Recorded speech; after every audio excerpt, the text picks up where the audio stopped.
Boa tarde, família, tudo bem? Eu sou o Babá Borô e estamos aqui no Afropod BR, o seu Afropod de Africanidades. E hoje o Afropod foi abusado. Atravessamos o oceano e viemos para a terra aonde a continuidade de Orixá está fazendo história, né? Estamos aqui na Europa, em Portugal, aqui com o Babá Edgar, que hoje é um devoto de Orixá e que resolveu trazer para seu contexto, seu legado, essa missão de trazer em terra, além mais, a possibilidade de ter essa vivência com Orixá. Babá, muito obrigado por esse espaço, estar aqui conosco, muito feliz, e já vamos começar logo com a nossa audiência. Quem é o Babá Edgar? Por favor. Antes de tudo, obrigado, a honra é minha. O Babá Edgar é uma pessoa extremamente normal, que desde a sua infância sempre procurou tentar entender os mistérios da vida. Nunca aceitou o dito normal da vida, quis ver sempre para além. Nasci numa família católica, o caminho não foi Como um bom europeu, né? Como um bom europeu, é um caminho que já não foi fácil. Comecei a pensar a nível espiritual, sem saber o que era isso, aos 9 anos. Aos 13 comecei a ler os primeiros livros e a partir daí também com práticas, e foram 40 anos ligados à ciência oculta pura e com práticas também de hermetismo, ocultismo, magia. Magia, com o hermetismo, muito ligado com a energia dos elementais, que são orixás. São os orixás. São os orixás. Forças da natureza, são as forças da natureza, é onde trabalhava com elementais, nem tinha o conhecimento do nome de orixá, tal, africano. Foi um percurso que não é fácil, é um percurso solitário, sempre muito sozinho. Os meus mentores eram os livros, era o meu ori e era a parte espiritual deles lá em cima. Guiando já para você encontrar seu caminho. Esse foi um trabalho, depois do percorrer, é sempre bom. A questão é no percurso. É como a gente sempre fala, o problema é a iniciativa, mas é o caminho, né? Mas agora me deu uma curiosidade. A gente sabe da tradição cristã tão forte dentro da Europa, né? Principalmente da ponta onde você está, a Península Ibérica. E naquela época já era possível ter acesso a livros que tratavam de magia hermética? Como é que era isso? Não era fácil. Na Europa, muito ligado, França e Inglaterra eram mais fortes na parte espiritual, mais ligado à ciência oculta. Eu tive um dos meus mestres a nível de literatura. É importante. Foi uma linha que eu segui a minha vida, foi Franz Bardon. E aprendi muito. Usei as práticas de Franz Bardon e cheguei a conhecimentos, e no meu estudo, toda a minha vida ainda hoje, quando digo e penso, já entendi. A vida ensina-me que não entendi nada e que estou num novo ponto de partida. Chega-se num ponto e abre sua nova missão. Um novo ponto de partida. E é sempre assim. E foi assim que o Orixá entrou para você? Como é que despertou uma pessoa que está envolvida com a magia, que a gente sabe que dentro da tradição europeia é muito forte, porque o paganismo dentro da origem da humanidade sempre foi muito grande dentro dessas tradições, né? E no mundo como um todo, nas suas, né, filosofias originárias, né? E como que aventou-se a possibilidade de você entender que você tinha que ir para uma outra filosofia, mas que estivesse também envolvido com a natureza? No momento que li o livro de Hermes Trismegisto, Corpus Literário de Hermes Trismegisto, e eu entendi. Tive 40 anos para conseguir entender o livro. O livro puro, sem tradução. Eu conheço, eu tenho esse livro, não é fácil. Eu entendi, chorei quando acabei de ler o livro, porque são 40 anos em busca e entendi a verdade e percebi que isto vai custar muito a quem está a ouvir, mas isto tem que ser entendido de uma forma muito inteligente. No amor encontram a morte, na verdade encontram a imortalidade. Isso é verdade. Agora, se no amor tiver contida a verdade, então ela também está imortal. Lindas, sábias palavras. Sábias palavras. E esse está no Hermes Trismegisto. Essa é uma das traduções que eu consegui. Em internalizar, né? Isso tem muito a ver com um dito que a gente fala muito no Brasil, que a mente expandida não retroage, porque a mente expandida liberta. E quando você se liberta daquilo que te escraviza, o homem ascende a outros patamares. Exatamente. O amor está em emoção. E a emoção hoje vem e amanhã não. E se a emoção acaba, é uma morte. Isso é verdade. E a gente tem que estar nessa renovação constante para se manter vivo, de pé, pulsante e buscador. Que eu já descobri que o senhor é buscador, senão você não teria atravessado o Atlântico para buscar. O senhor buscou para estar hoje no carro com o senhor se encontra. Mas não quero adiantar esse papo, vamos primeiro saber quando que Orixá, na essência, ele aí se... Tudo bem, Hermes Trismegisto te deu um caminho que com certeza estava por vir. Pela sua fala. Mas como que esse caminho se desembolsou, se desembocou em Orixá? Hermes Trismegisto,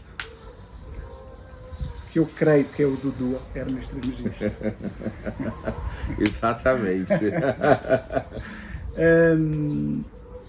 Me colocou um santer que num jogo de búzios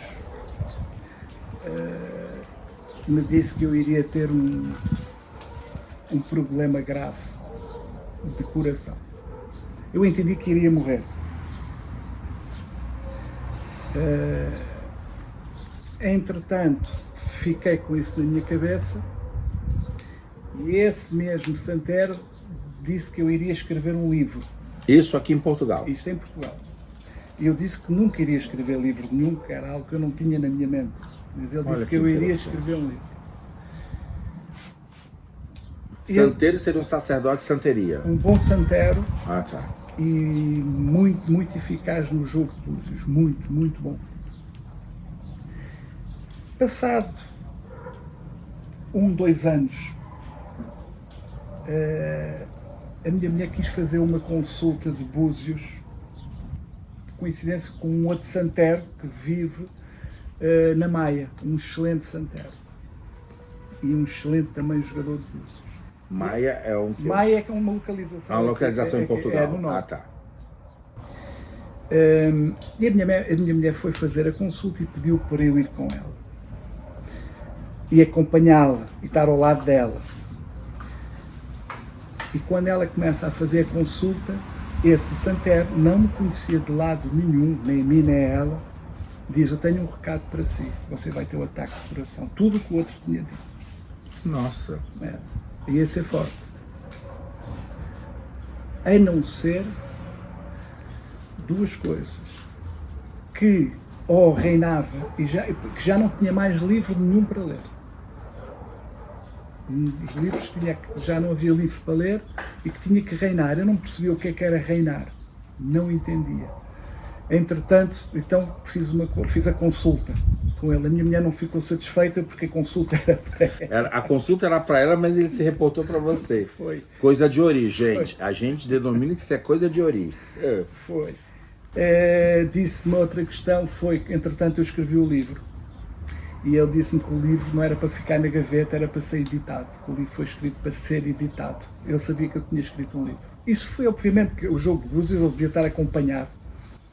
Ou seja, do primeiro contato com o primeiro santeiro para o segundo, nesses 2 anos. Nesses 2 anos você começou a escrever alguma coisa? O livro, e meti-o na gaveta.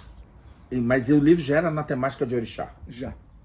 Olha que incrível. Então o que? Você ficou com aquilo na cabeça, acabou desenvolvendo essa ideia de escrever, escreveu e deixou quieto. E passado 2 anos, esse segundo santeiro já viu pelo jogo que você tinha escrito o livro que precisava publicar. Que não era para ficar na gaveta, que tinha que ser publicado.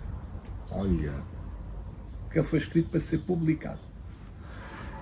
E publiquei o livro. Entretanto, fiz um pacto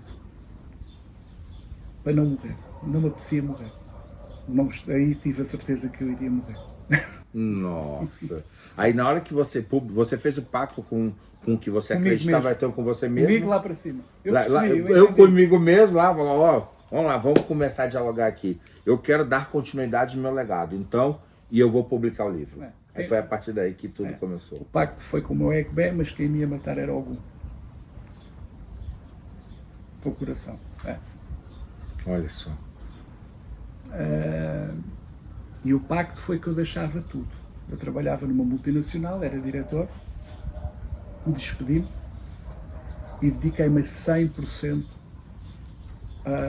ao Orixá, que é aí que eu entro, que pedi ajuda lá em cima, então, para dar um novo ponto de partida. Se os livros acabou, que eu já não havia mais nada para ler, nenhum livro tinha para me ensinar, mas eu precisava só, porque sozinho é muito difícil. Já não precisava de um novo ponto de partida. Antes, só interrompendo só, porque isso é muito valioso. O senhor era um diretor na multinacional, uma vida capitalista estabelecida, com um foco específico. Como é que foi esse impacto de ter que abdicar dessa vida para entrar no mundo espiritual? O senhor já estava envolvido com o mundo espiritual de uma metade forma, da minha vida, mas então você não tinha que fazer opções, escolhas, né? Eu fui poupado exatamente porque metade da vida já o fazia. Foram-me poupando. Entendi. Eu depois entendi. Eu entendi no meu Ifá. Aí foi o Baba Odirã que me disse. Entendi. Com a tradução de Baba King. Então o pacto, basicamente, estou a contar isto pela primeira vez. Obrigado. Foi que eu deixo tudo, vou-me então dedicar para reinar. Depois ele explicou-me o que era o reinar. Então eu vou-me dedicar, mas eu preciso da vossa ajuda, porque a partir daqui eu agora já não sei mais. E é aqui que metem depois que eu aprendo a jogar tarot para ter orientação, e depois lá em cima é que me põe o Baba King à frente. Este é o homem que te vai orientar a partir de agora. Como que você teve o contato com o Baba King, então? Diante de tantas informações e de uma transformação, não foi de 360 graus, gente, foi de 540. Uma volta e meia, dentro de um contexto totalmente não palpável, não tangível, mas buscado. Porque a vida é única, né? Trilhei um caminho. A minha mulher diz que quem não sabe o percurso que eu fiz e que às vezes falam, ela diz, tem que calçar os sapatos dele e fazerem o percurso que ele fez, se aguentam. Correr 10 metros. E essa busca pelo Baba King, aqui entra a questão paranormal. Isso o Baba King sabe. É muito paranormal, é muito espiritual. E o Baba King é aí que me aparece à frente. E a primeira questão que eu vejo e que eu digo como comentário, olha, é preto, o meu mentor é africano, e Baba King, inclusive King, rei, depois percebi, é mesmo rei, mas na altura tudo é este. Pensei que era nigeriano, pensei que era nigeriano, mas a viver na Nigéria, e aí começa a minha primeira confusão a nível espiritual, que eu tinha que ir para a Nigéria. E o espiritual dizia-me que não.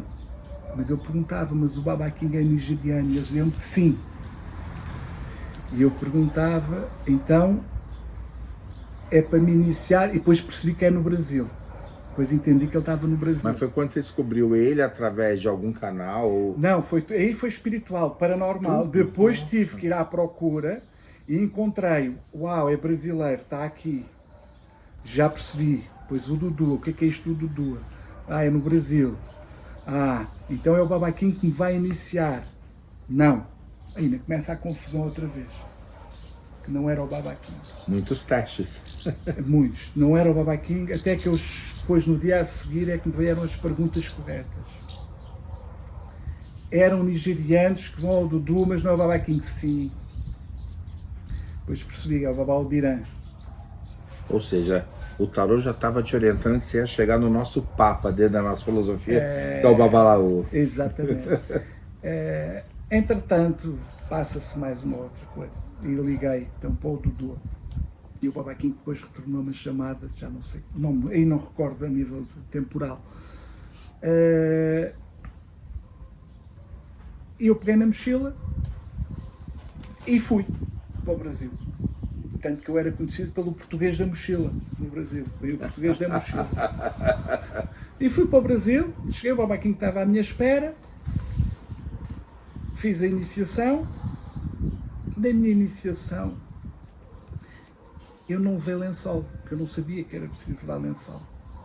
Um dos itens que fazem parte Principal. Da iniciação de Ifá, exatamente. Mas Ifá não se ia importar porque eu não tinha o lençol. E lá me arranjaram um lençol. Sim. E lá fiz a iniciação. E aí é que o Baba Odirã depois me dá, no meu Odu. O meu Odu é muito simples. Nasceste para trabalhar com os orixás, a tua missão é para com Ifá, com o Urun Milá. A tua vida só vives no momento que vivas isto. Se não morres, está feito. Ou seja, o Aldirã veio exatamente confirmar tudo que os outros sacerdotes já tinham dito para você. Tudo. E você já está, aí você se tornou membro da família Odudua, hoje sacerdote em Portugal, de orixá. E como que é para você hoje, passado aí mais de 40 anos de convivência com o mundo espiritual, já tendo essa ascendência de lidar com os elementais como forças da natureza e de repente se ver no universo da filosofia dos orixás? Sentir-se em casa? É como um peixe dentro d'água. Coisa boa. É o que faz sentido na minha cabeça. Tudo na minha cabeça tem que fazer lógica, tem que ter lógica. E Ifá é lógica. Orixá é lógica, orixá é verdade, orixá não é amor, orixá é a razão, é a verdade. O amor é o que nós temos para com ele, mas orixá não é amor, orixá é a vida. Nós vivemos o orixá e damos o nosso amor ao orixá. O orixá não nos dá o nosso amor, o orixá dá-nos a vida. A lua dá-nos a vida, sem a lua das plantas não nascia o sol, é o orixá. A terra, a água, o ar, o fogo, as forças da natureza e os fenômenos naturais. Os 4 elementos não é amor, é a verdade, é a razão. Hermes Trismegisto fala nisso no livro dele. E é o que a gente cultua dentro do orixá. E é o que nós cultuamos dentro da filosofia africana, né? E como foi para você, de repente, de um continente branco, se envolver com a filosofia de origem negra, mas orixá está para o mundo, porque o que vale orixá é a tradição da verdade. E de repente você vai para o Brasil em busca da sua verdade, se entrona no seu reinado e monta o reino aqui em Portugal, Odudua, Portugal. Como que foi na sua cabeça tudo isso? Ou está sendo, né? Não, está sendo. Isso não é programado, isso não é nem pensado. Foi muito rápido no momento que eu coloco o pé no Odudua. Estou aqui, como? Não sei, eu nem sei como é que já estou aqui. Não sei, tudo muito rápido. É muito de repente rápido. Vem para cá, implanta uma casa de axé. Qual o nome da sua casa, Babá? Por favor. O Odudua Portugal. Odudua Portugal. Inicialmente, e mantém o nome Urun Milá, pátrio dos orixás, e agora agrega o nome Odudua, porque o Urun Milá é um orixá. Eu desde aliás, é o Urun Milá que me leva ao Babaquinho. Ele fez Trismegisto, né? Conhecido como o Papa da Sabedoria nos conhecimentos mágicos, herméticos. Não tenho dúvida disso. É magia, e que faz, e eu entendi que todo o mistério que eu procurava, como eu já falei até na Eslovénia, o mistério não está fora, está dentro de nós. A magia está em nós. E aqui é o segredo, é conhecermos a nós. Eu conheço a magia. Eu conheço o poder que está fora. É o macrocosmos e o microcosmos. Nós temos tudo dentro de nós. O nosso ori tem tudo. E tentamos ir buscar fora. E essa verdade que a gente está alinhando e que Ifá nos dá a bênção de nos entendermos para que a gente consiga, dentro da nossa predestinação, fazer as escolhas certas para aí sim materializar o que é destino. que é o que o senhor está fazendo aqui. E o que eu me predispus, gente, porque a gente está ainda, pelo menos eu do IFADG, e a Tayó também, minha irmã, viemos para a Europa para celebrar os festivais dentro da Eslovênia, o Edudu Europe, né? E claro, a gente aproveita para fazer uma peregrinaçãozinha de lazer, mas para mim foi um banho de cultura ter visitado alguns países e tentar entender o que tão de cultura essa Europa tinha para nos oferecer, e não podia deixar de terminar a minha estada aqui em Portugal e não falar com meu irmão, porque na Eslovênia ele trouxe para nós uma fala muito linda, que foi exatamente o que ele está aqui em primeira mão revelando para a gente, que foi o início da história dele com o orixá. E aqui, quando o senhor trouxe o Odudu a Portugal, como é que foi a receptividade local? Não, foi muito boa. O Dudua, além de ser os orixás, serem os deuses, que nós até tem mais anos, muito mais de anos de orixá e do que eu, trabalhar e tratar dos oris das pessoas, das mentes das pessoas, fazê-las ver, elas entenderem o que elas são para poder melhorar, não é fácil. É difícil, são conceitos que a gente tem que colocar, porque infelizmente o ser humano está muito acostumado às vezes de achar que a espiritualidade é moeda de troca, e a troca que a espiritualidade faz com você é o seu crescimento. Então você tem que estar predisposto a mudar, a melhorar, a crescer, a se expandir, evoluir. Então você trabalhar isso na mente das pessoas não é fácil, eu concordo com o senhor, Babá. Mas o povo, pegando o senhor como exemplo, Portugal é muito místico, e orixá foi a filosofia de orixá para ser implantada aqui, independente do Odudu, da marca, mas foi algo que tem uma receptividade, você está encontrando dificuldade, como é que foi? Não, teve e surpresas. Surpresas. Um dos nichos, vou chamar deste nome, das pessoas que me procuram a nível de profissão, médicos. É impressionante. Médicos, professores, futebolistas do desporto. Olha! Agora acontece, são fases, polícias, segurança da polícia, sejam GNRs, PSPs, judiciárias, empresários, pessoas que acreditam no poder que orixá pode fazer transformações em suas vidas. É um país. Ou vem primeiro como curiosidade? Não, vem à procura de resposta. Isso é importante. Há uma questão que o ser humano está doente. Eu vou aqui, eu digo isto, vou falar de Portugal, o ser humano está doente. O ser humano está doente quando acaba de ver as notícias num telejornal, fica mais doente. Não dá como não ficar. A vida que leva. Nós temos rituais aqui, o Babá Borô certamente já deve ter falado, que é o Bori, que é um ritual para fortalecer o nosso orixá, o nosso ori, o nosso espírito, que é ele que nos agarra. E quando nós o fortalecemos com rituais, ele nos mantém de pé. Os africanos fazem isso desde que nascem. Portanto, um africano que tenha 30 anos, no mínimo tem 30 rituais feitos ao seu ori. Um europeu ou um português não tem nenhum. Uma pessoa que me aparece com 40 anos, que levou muita tarefa na vida, não está bem. Precisa de ajuda, e é aqui neste ori. Então as pessoas estão a entender isso e estão à procura. Não é que dizer que na religião que isto nós agregamos, nós somos espiritualidade, nós não segregamos. Temos católicos, temos budistas, todo tipo de religião, as pessoas procuram-nos. Muitas vêm às escondidas, não querem, têm vergonha. Ainda há muito esse preconceito. Mas acreditam, né? Não no poder de transformação. Vêm-se tratar aqui. Olha que legal. Vêm-se tratar aqui. Mas fazem o casamento na religião católica. Porquê? É mais bonito.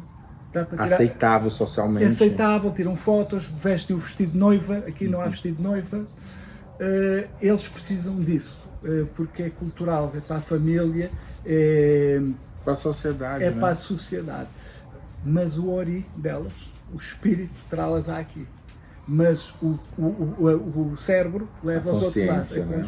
Então é aqui a luta que está entre os dois polos. Mas isso é uma realidade, Babade, cara, que também acontece no Brasil. E o Brasil já traz na herança da sua própria Constituição, né, populacional, o orixá. E mesmo assim, até como eu falei com o senhor aqui fora das câmeras no bastidor, que é muito engraçado no Brasil. As pessoas são católicas de sala de estar, mas de cozinha todo mundo gosta de um batuque, né? Ou seja, as pessoas acreditam que orixá é fonte de transformação, mas não conseguem se introjetar de forma clara e social aquilo que ela professa, né? Isso, então, é um desafio que o senhor está tendo aqui dentro de Portugal, de trazer essa filosofia e fazer com que as pessoas se desprendam de todas as armaduras que inibem elas de professar isso de forma clara. O estigma, a estrutura mental que leva a um padrão de pensamento são muitos anos. Ainda há pouco estávamos a lanchar, estava ali a lanchar com o Babá Borô e comentámos um tema que vou resumir aqui e dar uma nova explicação. Na nossa filosofia dos orixás, nós temos um ritual que chamamos o sará, que é o quê? Fazemos uma festa, convidamos as pessoas e damos de comida a todos, onde falamos dos nossos ancestrais, podemos colocar fotografias dos mortos, cultuamos toda a nossa ancestralidade, porque devemos a vida a eles. É a eles que nós agradecemos tudo o que temos. Então fazemos uma festa, e nessa festa podemos comprar uma galinha, um galo, onde vamos sacrificar para cozinhar, que é o ritual, para comermos todos, e depois vamos comprar comida também ao supermercado, os doces, tudo. É uma festa, celebração. É uma grande celebração. Mas é mal visto. É mal visto como algo que não é satânico, é rude, como é que é permitido, como é que permitem isso. O Joe Biden, o Trump, com um peru no Natal, em cima do púlpito, a anunciar que vai ser sacrificado na galinha, o peru, que é um animal de ave de grande porte, para o Natal, ele leva muitos corações, muitos gostos nas redes sociais. E porquê é que o africano não leva? 2 detalhes. Um, está vestido de africano. Segundo, é preto. O outro está com uma camisola da Ralph Lauren e com os óculos da Ray-Ban e com a Casa Branca por trás. É só isto a diferença. E tudo o que o ser humano não entende, ele teme. E tudo o que teme, tenta destruir. É só tentarem entender a nossa filosofia, que é maravilhosa, porque é a vida. O Sol é um orixá, a Lua é um orixá. Tentem destruir o Sol e a Lua. Para ver o que acontece. O que é que acontece, né? No dia a seguir. Gente, vocês estão percebendo que ele é diferenciado, né? Os 40 anos de magia dele não foram gratuitos. Conseguiram moldar um pensamento construtor e de entendimento da causa e efeito que a natureza está aqui. A gente entende que o Deus criou a natureza física e materialmente e espiritualmente para que o homem, nessa relação de troca, consiga entender qual é o seu papel no universo e transcender tudo que é necessário. Isso já mostra para ele que realmente deixaram um caminho para o Senhor, com certeza. Mas quando a gente fala em templo, Babá Edgar, a gente também vai sempre lembrar de histórias, de momentos e de gente. O senhor está há 4 anos já na liderança desse templo aqui do Dudu Portugal. E cite só para a gente aqui trazer para a nossa audiência um exemplo de algo mágico, transformador, que para o senhor te marcou na sua história como sacerdote já aqui no templo do Dudu Portugal. Algum evento que o senhor que representa, caramba, eu tenho a benção de orixá. As minhas mãos são abençoadas dentro do axé que eu tenho e faz acontecer. Alguma coisa, se é que o senhor lembra assim de bate-pronto. Então são várias. Não, uma só, que a gente sabe o que é do chá faz, né? Mas há uma que eu conto. Eu não me recordo se foi no 2º ou 3º festival. Tempestade Aline. Até tem nome. Quando tem nome, não é. Olha, bom. Já contou, às vezes eu só conto milagre, o santo não, gente. Ele já vai na lata. E tínhamos de ter o festival, e a tempestade era exatamente nesse dia, nessa semana e nesse dia do festival. Na televisão foi anunciado para as pessoas que tivessem tendas, tivessem tudo, que não houvesse festas na rua e que não saíssem à rua. E quando estavam todos a desmontar tendas, havia um doido, que era eu, que estava a montar aqui uma tenda de eventos, porque ia haver o evento do 2º ou 3º festival de orixás. Eu estava extremamente preocupado. Vinham pessoas de todo lado e a tenda ia voar, ia desaparecer, quer dizer, não era uma festa que iria ser um fiasco. E eu acordei a pensar, pede às mães, vai pedir às mães, aí a mim ao Xorongá. E eu fui pedir às mães, pedi ao mãe, não me levem a mal, pode ser doidice minha, mas dei uma maneirada aí no tempo para poder haver festival. As fotos têm sol, não havia vento, só aqui. Houve pessoas que não vieram, que há tempestade, aqui temos fotografias. Nossa. Aqui abri. Olha que fantástico. Essa foi, e a minha. Olha só, axé, cabeci, né? A gente sabe do poder que as mães têm e que nos promovem, né, dentro daquilo que é necessário pra gente. Que coisa bonita. E já que o senhor falou em festival, me explica um pouquinho como que é essa organização do templo. Como que é a agenda do Templo Odudua Portugal? Os festivais são anuais, são mensais, qual a periodicidade? Como é que as pessoas participam das atividades aqui? Nós temos os nossos internos, só dos filhos da casa, que é quando passamos mais segredos, como é que tratam dos altares, as comidas, as rezas. Essa é a porta fechada, só para os membros do Odudua. Depois temos também, que é anunciado sempre nas redes sociais, como tivemos o do Oxum, tivemos o do Exu, vamos tendo isso aberto ao público, isso é sempre anunciado nas redes sociais. E depois, anualmente, sim, há um sempre, que é o grande festival, que é o Babaquim quando vem cá. É o curso que ele vai dar agora no dia 18, que é dos Orixás Funfun, e no dia 19 o festival também de Orixás Funfun, onde vai haver então, os Eleguns, portanto, a AG, Egbé, Obatalá, entre outros. Esses são os grandes festivais, são sempre os esperados, mas tem vindo a crescer muito. Que começa, o Orixá vai trazendo os resultados, as pessoas vão entendendo a filosofia. Vão entendendo. Né? Vão entendendo. Como o Babá Borô disse há bocado, Orixá, é bom deixar sempre isto, Orixá não faz milagre. Se não procurem os orixás à espera de um milagre, não vão ter. Procurem um orixá, o orixá vos dar um caminho para se conhecerem a vocês e interiorizarem como é que vocês são, a partir desse momento tratar tudo o que está errado que nós temos. Eu ainda hoje ando a tratar do que está errado em mim, para podermos melhorar. É só assim é que a gente consegue. O meu maior inimigo, e sempre foi e vai ser sempre, é a minha ignorância. Eu tenho pavor da minha ignorância. Esse é que me destrói. Só esse é que me pode destruir. Ninguém mais, Babá Borô não me pode destruir.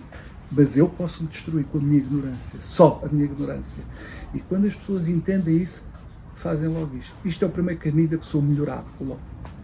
Eu sempre falo, Babá Edgar, conheceste o teu Ori e conhecerás a você mesmo.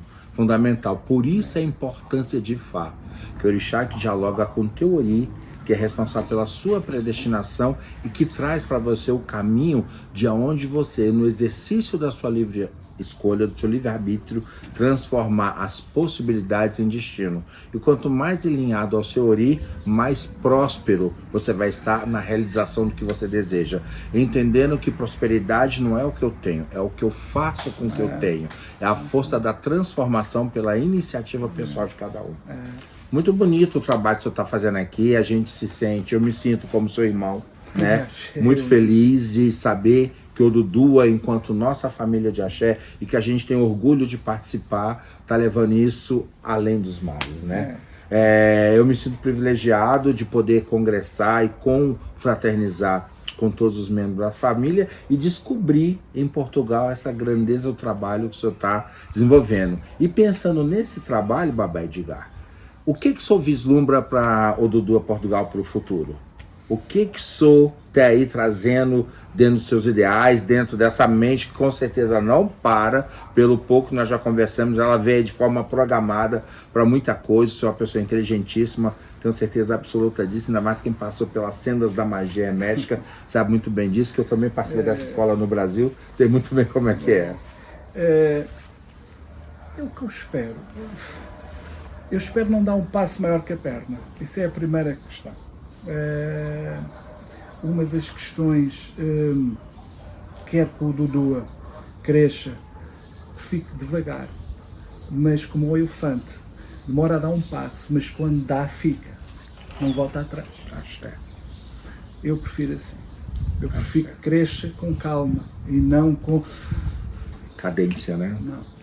Que a gente aprende com Exu, né? A paciência, os elementos de Exu, para que você se construa no tempo e não se destrua pela ansiedade. Exu, como um grande sábio, né? E o orixá do movimento traz isso pra gente, né? Disciplina, organização e paciência. E eu fiquei muito feliz quando chegar aqui, foi até gente, o local que nós decidimos fazer essa rápida gravação com o Baba Edgar, porque para não atrapalhar a agenda dele, que foi tudo inesperado, tá? Não foi nada programado, tá acontecendo de forma bonita e espontânea para trazer para vocês a beleza do trabalho do que ele está desenvolvendo aqui. E aqui, ó, o símbolo do elefante, que pra gente, na filosofia Eren, né? Erin, como falam alguns, e que traz pra gente o gigantismo da força, do poder, da imponência, da estrutura, de você, ao dar um passo, ser firme na construção dos valores que você precisa. Muito bonito. E, por favor, Baba, é importante, já que nós estamos nesse momento aqui, que o senhor deu esse espaço pra gente, divulgar o templo. Como é que a gente consegue acessar o Templo do Dudu Portugal hoje? Através das redes sociais, do Instagram, do Dudu Portugal, do Facebook, estão lá os contactos. É só marcar. Estando atentos, passos para virem aos nossos encontros, aos nossos eventos, que são anunciados. Se quiserem, precisam de uma consulta de búzios. Depois, através da consulta de búzios, é que vem uma orientação de boris, de ebós, das ritualísticas necessárias, toda né? A ritualística. Mas essa marcação das consultas acontece na rede social, certo? Poderia passar para a gente qual o arroba, para que as pessoas entrem em contato, se interessarem aqui, né? E vai aparecer em algum lugar aqui do vídeo o arroba do Dudu Portugal, para as pessoas que queiram contactar o Baba Edgar, tenham a necessidade ou até a curiosidade de entender um pouco da dinâmica da sua verdade pessoal, do seu Ori, entender o que Ifá tem para te revelar, por favor, vamos entrar em contato com ele no seguinte endereço do Instagram. Passa aí, Baba, por favor. No link da bio do Instagram, ao entrar vai estar um formulário e vai estar lá o contacto da pessoa poder enviar então a necessidade que tem, que é marcar uma consulta. Lá também vai estar o número o contacto, tem lá os contactos todos. Tá, mas qual é o arroba? É simples, o Dudu Portugal. Ah, maravilha, então em algum lugar aqui da tela vai aparecer arroba ou Dudu Portugal, para que ao entrar no Instagram do templo, você consiga acessar os contatos, mandar e-mail, se comunicar de forma mais ampla possível com o Baba Edgar e sim, venha conhecer a sua predestinação. Entenda um pouco do que o futuro tem para lhe reservar e se oriente, que é uma pessoa prevenida, ela consegue estar alinhada de forma assertiva com o quê? Com a sua prosperidade. Isso é importante, Baba. Baba, suas palavras finais para a gente encerrar, por favor. Quero lhe oferecer um livro. Foi escrito há 10 anos atrás. Gente, que maravilha! Olha, sério, olha só! Não estava programado, tá? Mas eu, como um bom filho de escorpião de Oxóssi e de Oxum, vou aceitar! Gente, olha só que lindo! Orixá, a origem do iniciado, por Edgar Eduardo. Olha que lindo! E esse livro foi escrito há quanto tempo, Baba? Há 10 anos. Há 10 anos? Há 10, 11 anos. Ou seja, como a gente brinca, a gente fala o Ifá chegou primeiro, né? Ou seja, você já estava no caminho dos orixás antes mesmo de ter começado a iniciação de orixá com Ifá. E as pessoas podem adquirir esse livro? Como é que é? Hoje ele é comercializado ou não? É, né, nos eventos, nos encontros, é exposto com outros produtos também. O livro está. Podem também encomendar através da rede Do social. link da bio, da link rede social. bio. Que maravilha. Fico feliz em poder ter ganho esse presente honrado. Por favor, nos bastidores, pedir para ele assinar para mim. Claro que é um presente dado. A gente não se recusa, ainda mais para quem é amante do conhecimento das sendas, dos mistérios da vida, ama ler. E isso faz com que a gente enriqueça, expanda o nosso ori e traga tudo de bom. Babá, que os orixás continuem seguindo o senhor, a sua família de axé, guiando seus passos nessa missão incrível, e que a voz da tradição que hoje o senhor representa e que o senhor assumiu como compromisso pessoal, lhe mostre a realeza do reinado que o senhor tem para exercer dentro da sua história construída por Ifá. Axé, meu irmão. Obrigado. Obrigado a todos. Axé.